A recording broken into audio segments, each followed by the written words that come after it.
Al Cierre con Andrés Mompotes.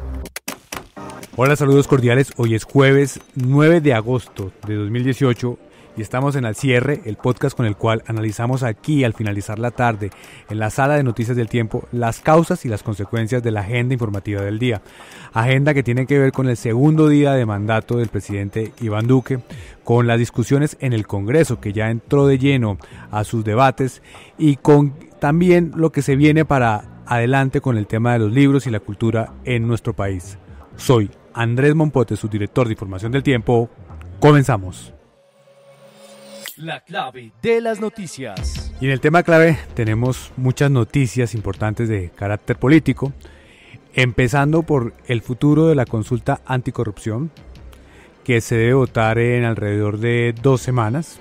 26. Estamos 26 de agosto. Bueno, hablan y ustedes escuchan en este momento a Edulfo Peña y Jorge Meléndez de la sección de Política del Tiempo, porque esa consulta, que fue apoyada prácticamente por todos los partidos, que recibió un aval de todo el Congreso, pues ahora tiene, según sus promotoras, la duda de si va a tener el impacto por cuenta, según ellas, de un par de movidas del uribismo. ¿Cuáles fueron esas movidas, Edulfo?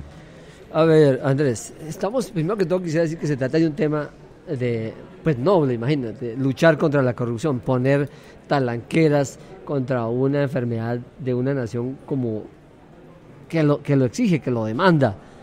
Si miramos lo que ha sido las acciones de corrupción en los últimos años, se necesita, pero hay problemas, Andrés. ¿Cuál va a ser la suerte de la consulta anticorrupción? Yo creo hoy, a menos que aquí Jorge Enrique me refute, creo que la suerte de la consulta está en dificultades. Bueno, pero antes de seguir en eso, recordemos un poco y hagamos contexto. Esta consulta nace en el Congreso, movida por el partido Alianza Verde. Por Claudia López, fundamentalmente, ¿no? Ex senadora. Consigue el apoyo de muchos movimientos, entre ellos en su momento el Centro uribismo Democrático, así es. De Álvaro Uribe. Así es. Y se pone una fecha y ya hubo mucha discusión sobre lo que costará. Necesitamos sacar para que esa consulta sea aprobada alrededor de ¿cuántos votos? 12 millones mínimo. Bueno, no es una cantidad menor. Muy alta. Ese es el principal reto. Bueno. Yo casi que digo, yo no soy apostador, pero de pronto yo apuesto alguna cosa por la dificultad de sacar 12 millones de personas un día que no está la gente convocada para elegir a grandes dignatarios y con una situación muy, muy difícil de lo que está pasando políticamente. Y no hay certificado electoral, no hay el mediodía de descanso que nos dan acá, por ejemplo. En entonces, el tiempo, sí. Bueno, ese es el contexto. ¿Qué vino después? Que el presidente Duque, por un lado, presentó ayer un paquete anticorrupción. Al señor Edulfo Peña no le gusta la palabra paquete, pero presentó una serie... No le gustaba a don Hernando Santos. Bueno, muy bien. Presentó una serie de medidas, una serie de leyes que tienen que ver con lo que ya está en el contenido de esa consulta, de manera tal que algunos sectores consideran que con eso se adelanta, otros consideran que lo que está haciendo es precisamente garantizando que esas medidas no se vayan a quedar sueltas en caso de que en la consulta no pase, porque el presidente Duque ha dicho: yo respaldo la consulta. Ojalá pueda hacer rápidamente una síntesis, y es que, repito, aunque el tema es noble, se tropezó con una cantidad de mecánica política difícil. ¿Cuál? Muchos creen que lo que pide la consulta no es tan útil por varias razones, porque muchas de las normas ya están vigentes y porque si mañana se hiciera la consulta y se aprobara, ninguna de las decisiones que la consulta establece entran a regir inmediatamente, sino que obliga a que haya... Edulfo? Porque la consulta es un mandato político, eso no crea una norma. Vamos a cualquiera de los temas, por ejemplo... Es decir, las normas tendrían que ir al Congreso nuevamente para ser aprobadas. Después de que los colombianos, si llegaran a aprobar el referendo, la consulta, tendrían que mandar proyectos de ley de reforma constitucional al Congreso en ese sentido. Es una reafirmación política no más. Pero le quiero poner un ejemplo, la de la declaración de renta que modifica el artículo 122 de la Constitución. Se aprueba mañana la consulta, no queda ninguna obligación de que los servidores públicos tengan que presentar la declaración de renta. Tiene que aprobarse una norma en la Constitución. Pero yo lo que no entiendo aquí es cuál es la discusión, porque estamos preparando una consulta anticorrupción con unos temas puntuales. El gobierno dice, listo, avancemos en eso, pues vamos en la misma vía. Entonces, ¿cuál es el problema? O sea, el problema es para que nos vean, para que nos oigan en la calle, para que digan algo. Pues la izquierda, usted sabe, Jorge Enrique, se enojó. Gustavo Petro dijo que Álvaro Uribe y el presidente Duque volvieron trizas la consulta anticorrupción. ¿Por qué? Porque según Petro, Duque presentó los proyectos y porque Uribe ya dijo que no la apoya. Digamos que la consulta no por eso va a fracasar, pero sí se debilita. Bueno, se debilita. Pero Uribe dice que va a apoyar los proyectos que presentó Duque, que es prácticamente lo mismo que está en la consulta. Entonces vamos para el mismo lado. En ese punto, ¿por qué hay una diferencia, al menos en la visión sobre la consulta, entre Uribe y el presidente Duque? A mí me parece que prácticamente porque en el uribismo, en una cosa que los colombianos vamos a ver a partir de ahora cada rato, uno es el gobierno y otro es el centro democrático. El presidente tomará unas decisiones y el uribismo en el Congreso no tiene por qué necesariamente apoyarlas, y viceversa. Y cada uno hace lo suyo. Duque gobierna y Uribe y el uribismo hace política. Mejor dicho, ahí como diría, la caja no tiene nada que ver con el motor. Sí. Ahí cada uno va por su lado. Bueno, ¿sí? Y hablando de mecánica electoral, ya que habla de la caja y el motor, ¿qué pasará entonces con la consulta? Vamos a tener una consulta disminuida, una consulta que sus promotores le podrán atribuir, en caso de que fracase, esa derrota a lo que hace el uribismo. No, yo no creo que le atribuyan la responsabilidad de un eventual fracaso, que yo creo que lo va a tener ni a Uribe ni a Duque, porque es que desde siempre se dijo que era muy difícil sacar 12 millones de personas a la calle. Va a haber la consulta el 26 de agosto, creo que no la va a pasar. Y ya irán avanzando los proyectos en el Congreso, y Claudia López podrá echarle la culpa a Duque y a Uribe de no haber pasado la consulta, y ella seguirá su campaña a la alcaldía de Bogotá, Andrés Mompotes. Pero yo creo que no hay ni siquiera que esperar, yo creo que eso ya empezó. Ya precisamente están echándole la culpa al uribismo, básicamente a Uribe y también al presidente Duque, ¿no? Habrá que esperar al 26 de agosto para ver eso. Y los proyectos yo creo que algunos van a pasar, otros no, porque hay dificultades en el Congreso también, ¿no? Y hay unos actos legislativos, eso se va a demorar. Más allá de lo que pase con la consulta, lo importante es que tengamos medidas más fuertes contra la corrupción, y ese debería ser el propósito de todos frente a este tema. Yo creo que, aun cuando el presidente Duque tiene dificultades de gobernabilidad, de partidos que apoyen sus iniciativas en el Congreso, va a ser difícil que todos los congresistas hoy de todos los partidos se opongan a normas como las que presentó Duque, a que presenten la declaración de renta antes de posesionarse, a que sea imprescriptible el delito contra la administración pública. Yo lo que tengo es una duda: ¿quién en la declaración de renta, sobre todo los que tienen algo, lo ponen todo ahí? Eso, la declaración de renta sí es para la foto. Bueno, ya veremos. Edulfo, Jorge, muchas gracias. La cifra del día. La cifra del día, un dato triste: 3 militares nuevamente secuestrados, y todo indica que a manos del ELN. Se suma a la cifra de otros 4 miembros de la fuerza pública secuestrados también ya hace una semana, exactamente el jueves pasado. Y estamos en este momento aquí con Alicia Méndez de la sección de justicia y con el editor de esa sección, John Torres. Alicia, cuéntenos qué fue lo que pasó. Primero que todo, se trata de los 3 jóvenes: Orlando Yair Vega, Juan Pablo Rojas y Eduardo Caro Bañón. Ellos están prestando su servicio militar. Son soldados regulares, o sea que no tienen más de 18, 20 años. Ellos ayer salieron con permiso de civil de Fortul al municipio de Tame, esto en el departamento de Arauca, y hacia el mediodía fueron bajados del transporte público en el que se desplazaban por hombres que iban en una moto y que se identificaron como integrantes del Frente Domingo Laín Sáenz del ELN. El caso inicialmente se mantuvo bajo la reserva para verificar los hechos, y la Defensoría del Pueblo ya tuvo un primer pronunciamiento confirmando el secuestro. Los militares hicieron lo propio en el día de hoy y exigieron que se respetara la vida de los 3 jóvenes, con la gravedad de que estaban en total estado de indefensión de civil y sin armas. ¿El ELN ha dicho algo hasta ahora, Alicia? No, hemos estado muy pendientes de los medios que ellos utilizan oficiales para pronunciarse al respecto, y no lo han hecho. John, esto se produce luego de que el presidente Duque dice: vamos a evaluar durante 30 días qué pasa con la posibilidad de negociar con este grupo guerrillero, y bajo la condición también de que si se mantienen las negociaciones o si se abre una puerta de negociación, tiene que ser sin ningún tipo de actividad delincuencial ni de actividad belicosa en medio de ese proceso. Pues sí, porque el ELN entonces actúa de esta manera? Pues yo creo que hay varias situaciones para leer en estos desafortunados secuestros. Hay 4 miembros de la fuerza pública y 2 civiles también secuestrados en Chocó. Este secuestro sí fue reivindicado por el ELN, también ya fue reconocido oficialmente, y lo que acaba de suceder en Arauca. Lo que esto muestra, Andrés, en primer lugar, es la dificultad que existe en el orden público en general en Colombia, porque estos hechos también pasaban en la administración del presidente Santos, y siguen pasando a pesar del cambio en la administración, y lo que muestra esto es que no necesariamente depende de la voluntad del Estado, sino de una actitud que es persistentemente equivocada y nociva para Colombia, que es en la que incurre el ELN, que es el único y gran responsable de esta situación. Y lo que claramente se muestra es que arrancamos de nuevo en el pulso de poder, y el ELN seguramente va a intentar demostrar fuerza y va a seguir pues haciendo y cometiendo actos que van contra todos los colombianos. Las disidencias también pusieron unas motos bomba en Cauca y otras zonas del país, y lo que va a venir seguramente en este momento es que si el ELN no reacciona y no ve que lo que el país quiere es que haya hechos reales y concretos de paz, esos diálogos probablemente no lleguen a ningún puerto. Alicia, ¿y cómo está la actitud de las fuerzas militares en relación con lo que está pasando? ¿Cuál es la sensación en términos de poder abrir la posibilidad de una nueva negociación o de mantener aquello que dejó planteando el gobierno de Santos con este grupo guerrillero frente a esta circunstancia y la que sucedió en Chocó?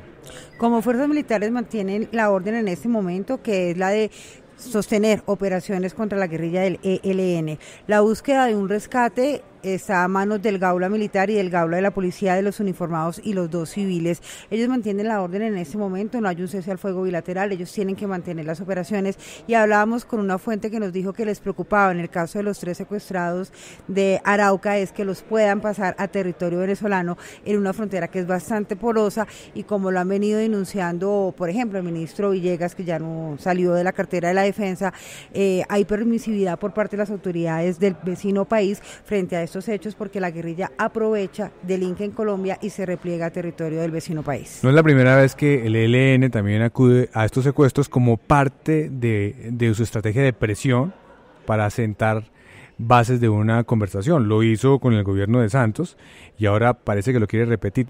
Pero ¿será que el gobierno de Duque, y esa es la pregunta, actuará de la misma manera frente a este grupo? Pues ve, Andrés, que el presidente Duque de alguna manera sorprende el 7 de agosto cuando dice, a diferencia de lo que esperaban muchos, no acabo de un portazo con lo que ya veníamos trabajando con el ELN, sino que voy a dar 30 días de espera. 30 días de espera para hacer una evaluación que sea concienzuda, que consulte a personas y a sectores que han estado cerca, pero evidentemente tiene unas bases, y es que haya una respuesta positiva por cuenta de esa guerrilla. Esa guerrilla no la tiene aún esa respuesta positiva. Durante todos los intentos que hubo con el gobierno del presidente Santos, claramente no hubo una buena respuesta. Probablemente sigan pensando con esa lógica que tuvieron durante muchos años las FARC, que una negociación la pueden aprovechar más para fortalecerse que para realmente llegar a una situación de solución política del conflicto. Y en ese orden de ideas probablemente va a ser muy complejo que esto, como le decía, ni siquiera arranque, porque pues la situación no pinta bien. Hoy hubo un mensaje del ministro de Defensa, Guillermo Botero, de todos modos, diciéndole también a la fuerza pública, ojo, pilas, porque no podemos dar papaya, porque tampoco se puede andar desprevenidamente en esas zonas donde los actores armados siguen siendo fuertes. No se puede andar como si estuviera uno en el centro de Bogotá. Y en eso también es importante, porque la fuerza pública también tiene que recordar que el conflicto no ha terminado, y en muchas zonas del país a veces hay situaciones que son un poco más relajadas y que no deben dar pie a que nos pase esto que nos está pasando. Así es, Alicia, John, muchas gracias. Lo más leído en eltiempo.com. Y en lo más leído tenemos una información de la BBC, el servicio de noticias que se difunde a través del tiempo.com, y tiene que ver con un consejo de tecnología, y es cómo ampliar la señal de Wi-Fi, especialmente en la casa, usando papel aluminio. Un consejo que la gente está leyendo. ¿Por qué esto es posible, Ana María Velázquez, de la sección de tecnología del Tiempo? Pues Andrés, esto es según una investigación que hizo la Universidad de Dartmouth, y lo que ellos dicen es que básicamente las antenas de los routers, que son las que se usan generalmente para para la conexión de Wi-Fi son omnidireccionales, es decir que la señal se dispersa por todos lados. Entonces al poner un aluminio en la parte de atrás, lo que va a pasar es que la señal se vuelve unidireccional. Entonces usted puede apuntar en un solo sentido al poner el papel aluminio hacia digamos hacia la sala o hacia el cuarto, hacia la zona que usted lo quiera enfocar un poco más la señal, pues al poner ese aluminio pues va a tener una mejor conexión. Y no tiene que ser un aluminio grande, pequeño, del tamaño del router, por ejemplo. Exactamente, tiene que ser del tamaño del router y apuntarlo hacia la zona donde usted desee esa mejor conexión. Exactamente, así de sencillo. Bueno, muy interesante. Pero hablemos también de otros consejos, de un video muy interesante que usted tiene también en nuestro portal y tiene que ver con esas aplicaciones que en nuestros teléfonos son espías de nuestros hábitos. ¿Qué dice ese video, Ana María? Pues a ver, muchas personas no son conscientes de que todo lo que hacemos en nuestro celular, digamos desde la ubicación, la grabación de audio, los videos, las fotos, toda esa información puede estar siendo recolectada por las aplicaciones que tenemos instaladas. Y eso pasa por dos razones. Una, porque cada aplicación que tenemos instaladas, pues al descargarlas, técnicamente pueden exigir unos recursos o unos derechos. Y lo otro, pues que depende mucho del acceso y de los permisos que nosotros le otorguemos a las aplicaciones. Por ejemplo, todo lo que tiene que ver con el almacenamiento, si nosotros le otorgamos permiso para el sistema de archivos, por ejemplo, pues algunas aplicaciones van a poder acceder a nuestras fotos, a nuestros archivos, a nuestros documentos. Entonces es muy importante ser consciente de cuando usted instale una app, qué tipo de permisos le está solicitando y qué tipo de aplicación está descargando. Pero uno no las puede bloquear. Digamos, si uno quiere usar esa app, asume ese riesgo o no lo asume, o tiene opciones de bloqueo. Claro, no hay aplicaciones que simplemente uno las tiene que tener, ¿sí? Y las tienes que descargar, pero lo que hay que ser consciente es de que sea primero en una tienda oficial, que sean pues aplicaciones legales, ¿sí? Y pues que verifiquemos qué tipo de permisos le estamos otorgando, porque por ejemplo si vamos a descargar una linterna, una aplicación para la linterna o un juego, ¿para qué le vamos a dar permiso que acceda a nuestras fotos o a nuestra ubicación, que es un tema tan importante, que a través del GPS pues nos pueden estar rastreando nuestra ubicación? Y si por ejemplo es una aplicación maliciosa, pueden estar compartiendo esa ubicación de forma no autorizada. Entonces es más que todo tener conciencia de qué tipo de aplicaciones descargamos y qué permisos estamos autorizando al descargar esas aplicaciones. Ana María, muchas gracias. Lo que viene para su información. Y en la sección de lo que viene vamos a hablar de qué viene para algo muy importante en la cultura, y es lo que tiene que ver con la literatura, con los libros, a partir de los datos que conocemos del último mes sobre qué están leyendo los colombianos. Estamos con Carlos Restrepo, experto en literatura, en la sección de Cultura del Tiempo. Carlos, ¿qué datos tenemos sobre la lectura de los colombianos en el último mes? Pues Andrés, digamos que lo que más están leyendo los colombianos, a propósito de que justo este día se están celebrando el Día de los Amantes de los Libros en todo el mundo. Ah, qué maravilla. Que es el libro, por eso es que lo que nos trae a colación, digamos, lo que más está leyéndose en Colombia ahorita de manera interesantísima es la historia. Digamos, los primeros puestos los ubican dos libros de dos historiadores, de dos personas muy reconocidas, uno que se llama Historia Mínima de Colombia, de Jorge Orlando Melo. Que es colaborador de la Casa del Editorial, y que además es un libro que viene pegado en el primer puesto de lectura y se disputa el primero y segundo puesto con el libro de Antonio Caballero que se llama Historia de Colombia y sus oligarquías, que curiosamente fue un libro que comenzó en un experimento de la Biblioteca Nacional de Colombia a través de entregas por fascículos, por entregas en digital. Y este libro saltó de lo digital al papel. Eso comenzó el año pasado, fue el libro más consultado en digital el año pasado en la Biblioteca Nacional de Colombia de manera gratuita, y ahora llega en papel nuevamente. Lo que habla de que las dos plataformas pueden convivir y que la predicción apocalíptica de que los libros de papel se iban a acabar, así es, está muy lejos. Mire lo curioso, Andrés, estamos viendo, por ejemplo, temas como la última encuesta nacional de lectura, precisamente que el gobierno dio a conocer en abril, nos muestra que el 82% de los colombianos aún consume en papel, en impresos. Pero hay una cifra que se le viene acercando mucho, y es que el 70.4% leen soportes digitales. De manera que ahí viene... Pero pueden convivir perfectamente. Y no significa que una anule totalmente a la otra. Ninguna anula a la otra. Y por ejemplo, datos curiosos, el 51.7% de los colombianos lee libros impresos. El 48% lee periódicos y el 32.2% revistas. Digamos que esto está conviviendo los dos soportes. En Colombia lo que más se lee, como estábamos hablando, es en general información de interés general como historia, ensayos, muchos libros como de periodistas y de temas de actualidad, pero por ejemplo está también muy pegado en las novelas libros como Las hijas del capitán de la escritora española María Dueñas. Ella la recordamos porque tuvo una serie muy famosa en Netflix, también de un libro. El tiempo entre costuras, que fue un éxito total. Eso nos muestra precisamente cómo se puede saltar de diferentes formatos. También el libro inspira series, que es lo que también está consumiendo, o por ejemplo, muchas series han hecho que los lectores vuelvan a leer superhéroes y libros que primero fueron éxito en el impreso. Bueno, para terminar, Carlos, usted hoy en el Día de los Amantes del Libro, ¿cuál es el libro que usted más ama? Yo, 100 años de soledad, sin duda. Es un libro difícil para los jóvenes, pero digamos, me costó trabajo comenzar a leerlo cuando era joven. Lo comencé 5 veces y con Álvaro Mutis una vez le dije, maestro, ¿yo por qué nunca puedo comenzar este libro? Él después me dijo, tranquilo que los libros llegan a ti cuando estés preparado. El día que me lo leí no lo pude soltar como en 3 días de seguido. Es un libro fascinante que se lo recomiendo de verdad a todos los colombianos. Carlos, muchas gracias. Bueno, feliz tarde. Despedimos esta tarde y este episodio de Al Cierre. Los invitamos a que nos acompañen mañana en eltiempo.com. Feliz descanso.